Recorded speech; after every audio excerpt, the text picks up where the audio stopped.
Bomb ফাটার শব্দে প্রেমিকা যদি বেরিয়ে আসে, এতে বোমা মারার অভিযোগে 4 জনকে গ্রেফতার করল শ্রীরামপুর থানার পুলিশ। গত 28শে অক্টোবর ছট পুজোর মধ্যরাতে বৈদ্যবাটির 18 নম্বর ওয়ার্ডের মালিরবাগান খামারডাঙ্গা এলাকায় বোমা ছোড়া হয়। সিসিটিভি ক্যামেরায় সেই বোমা মারার ছবি ধরা পড়ে। একটি বাড়ির দেয়ালে লাগে বোমা, জানালার কাঁচ ভেঙে যায়। ঘটনার তদন্তে নেমে পুলিশ যে বাড়ির দেয়ালে বোমা মারা হয়েছিল সেই বাড়ির বাসিন্দাদের জিজ্ঞাসাবাদ করে, কিন্তু কোনো সূত্র পাওয়া যায় না। এরপর এলাকার লোকজনকে জিজ্ঞাসাবাদ করায় পাশাপাশি সিসিটিভির ফুটেজে একটি বাইকের ছবি দেখে তারা সন্ধান শুরু করে। পুলিশ সূত্রে জানা গেছে, মালিরবাগানের যে এলাকায় বোমাবাজি হয়েছিল সেখানে এক তরুণীর সঙ্গে চাপদানির স্থানীয় যুবক সাগর মালিকের প্রেমের সম্পর্ক ছিল। সেই সম্পর্কে অবনতি হওয়ায় বেশ কিছুদিন যাবৎ প্রেমিক প্রেমিকার দেখা সাক্ষাৎ হচ্ছিল না। এর মধ্যেই প্রেমিক বন্ধুদের মারফত জানতে পারে প্রেমিকা অন্য এক যুবকের সঙ্গে মেলামেশা করছে। এদিকে সাগরের ফোন ধরা বন্ধ করে দিয়েছিল তরুণী। এক বন্ধু সাগরের নাম ভারিয়ে তরুণীর বাড়িতে ফোন করে। সেই সময় তরুণী বাড়িতে ছিল না। তার মা ফোন ধরতেই মেয়ের সম্বন্ধে বাজে কথা বলে এবং গালিগালাজ করে। মায়ের কাছ থেকে এই কথা শুনে প্রেমিক আরও ক্ষেপে যায়। কি করে প্রেমিকার সঙ্গে দেখা করা যায় সেটাই ভাবতে থাকে প্রেমিক। যখন দুজনের সম্পর্ক মধুর ছিল তখন গভীর রাত পর্যন্ত তারা ভিডিও কলে কথা বলতেন। বাইরে বেরিয়ে নির্জন রাস্তায় ছবি দেখিয়েছে তরুণী। বন্ধুদের সঙ্গে আলোচনা করে বুদ্ধি বার করে সাগর ইউটিউব দেখে কতকগুলি বাজির মশলা দিয়ে বোমা বানায়। বোমা ফাটার আওয়াজে তরুণী যদি বেরিয়ে আসে তাহলে তার সঙ্গে কথা বলবে, এই উদ্দেশ্য নিয়ে ছট পুজোর রাতে 4 বন্ধু পৌঁছে যায় মালিরবাগান এলাকায়। বোমা ছোড়ে একটি বাড়ির দেয়ালে।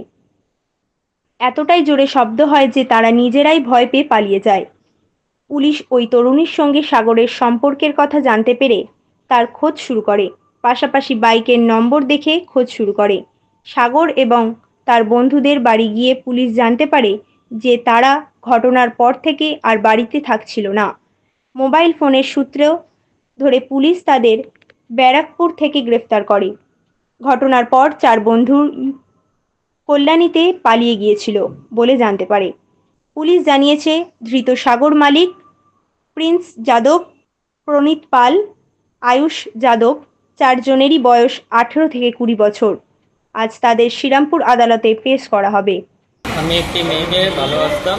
সেই মেয়েটি আমার সাথে কদিন আগে কথা বলা বন্ধ করে দিয়েছিল।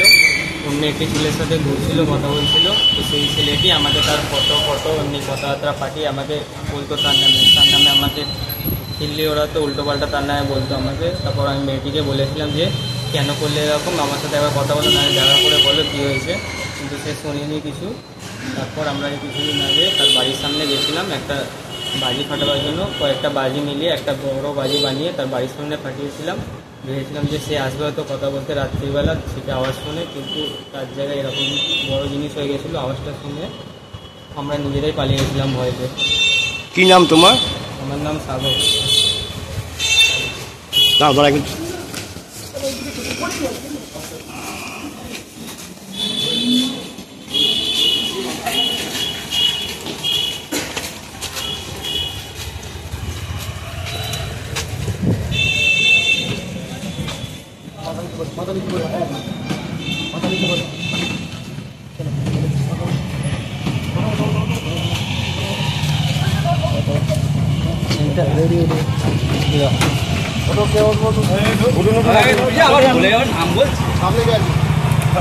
Bureau report, TV 99 Bangla.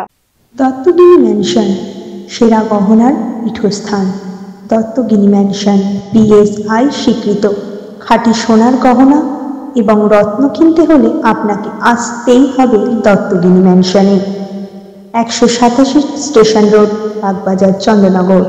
Phone number 6290628717।